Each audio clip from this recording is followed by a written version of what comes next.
দেশটারে ধ্বংস হয়ে আছে। একটা টুর্নামেন্টে যে ভালো কিছু হারা পায় না, বাংলাদেশের মানুষগুলার একের কান দেয়া ছাইড়া দিল। কি এর খেলাধুলা? চার ছক্কা মারা ভাই নাকি শোনা? হ্যাঁ, গরু পালবাম, ঘাস কাটবাম আর গোবর হালাইবাম, এডি কাম হনা। আর মাঠও যাই না, মাইসে জুতা মিলা দিছে না ভাগ্য বলা। বুঝি না এ কি শিবদান দেশে ক্রিকেট খেলাটা কোন মাউয়ার মতে আনছে? এরা গরুর ঘাস কাটবো আর গোবর হালাইবো। চার ছক্কা হই হই প্লেয়াররা গেল কই। মাঠের মধ্যে খেলার গেছি, মাঠের ঘাসগুলা কি সুন্দর। কাশিটা যদি লগে নিতাম, এক বস্তা কাটতে না গরুরে দিলে খায়া দেউলে আর তো। ভাই আনার কি গাড় ধরে বাইর করে দিছে নাকি ইনো ঘাস কাটতা শুন?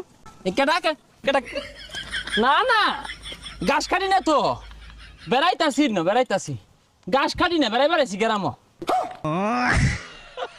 ভাই সমস্যা নাই, ঘাস কাটুন আর তো কিছু পাই না, ক্রিকেট তো খেলবারই পাই না।